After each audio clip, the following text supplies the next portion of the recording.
When will I ever get my child to like pop in behind my screen and be like, ah? Welcome to the Destination Workplace Show, a podcast that inspires CEOs, real estate, workplace, and HR leaders to create meaningful and purposeful employee experiences inside and outside of the office. My name is Nelly Hyatt, and I'm a work futurist. And I'm sitting down with leaders to talk about the future of the workplace, their vision and ambition for the next generation of employees, and how to have an impact.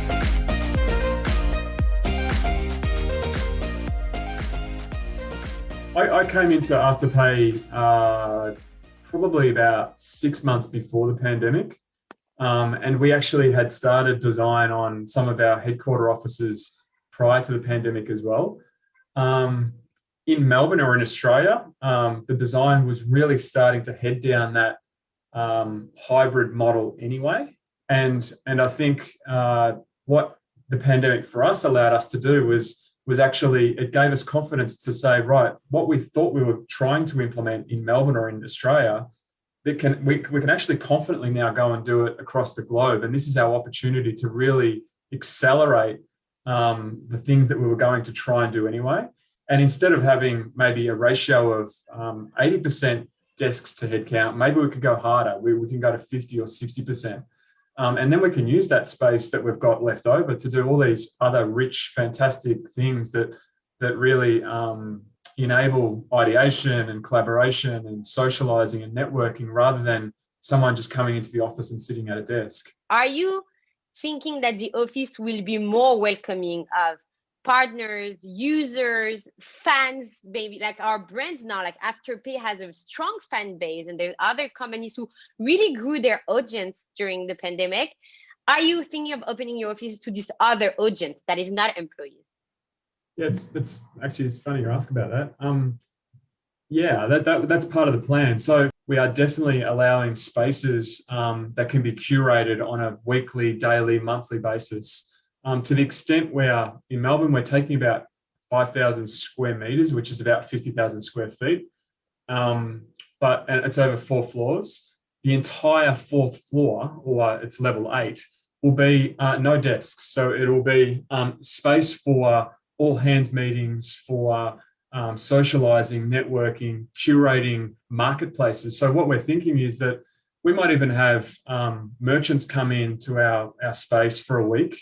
And we invite our top 200 customers by through the app and say, come and shop at the merchant or with the merchant in our workspace. We're going to set up a marketplace within the workspace for a week or however long it might be. So we're really looking to use that space for very different things than just having desks. And we also think that will then drive our employees to come to the office as well, because it will give them a reason to be in there, right? They will be able to see real time the product being used. They'll be able to see real time how the merchant's reacting to the customer and vice versa. I love it. And I'm so happy you're doing it. I hope you're going to lead a movement because that was something that I felt strongly about when I was at Stripe. Except for the sales team or the marketing team, we felt very disconnected from them. From on the workplace side, our customers were employees, that's true, but at the end of the day, we're empowering them to deliver the best work for our users, for our customers, and yet we're missing that last portion of the work. And so I think we were blinded a little bit about like, who is our fan base? And so who are our employees? Because our employees are connected to this fan base.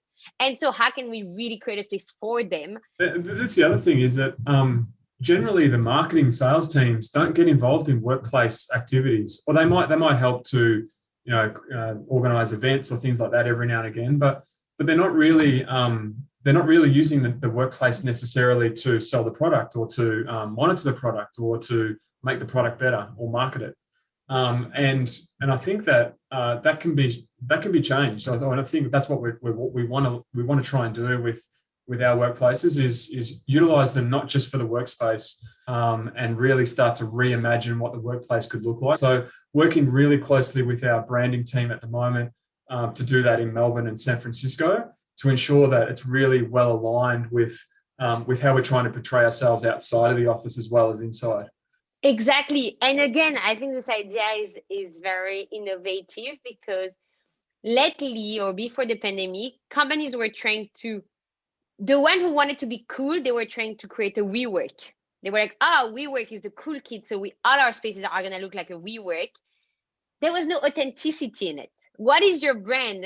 And yeah, you want to have your mark, because people, by the time they leave home and they get to the office, maybe they'll stop in a coffee shop, in a co-working space, at the office of someone else. They might not see the difference when they get to your office. If they get inside the office and right away clicks with them that this is why they're working for Afterpay, and they are reminded of the mission and they feel so proud of contributing to the mission, they will come back again, and they won't choose to work in a co-working space. And somehow now our offices need to compete with all the other third places. I think now, yeah, companies are maybe gonna reduce their footprint or not, but invest more in their spaces and putting the money where it matters, which is like really creating that experience that is healthy, giving the tools for people to know about like what is the air quality and what event is happening tomorrow and who else is coming, so I can be excited to be there, or telling someone I'm coming so someone is waiting for me. And also like, where do I see the mission? Where do I reconnect? When I'm lacking motivation, where do I go in the office to re-engage with my work? I think this is the new areas that offices are going to fill.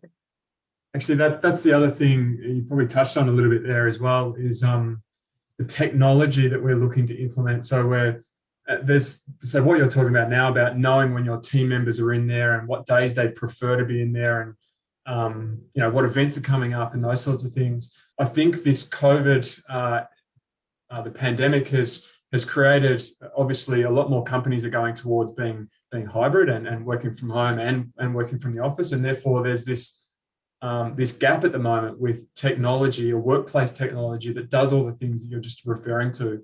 And it's possible to get something. It's just a matter of developing it, I think. And I think that will be really important to ensuring we maximize the workplace experience and the employee experience as well.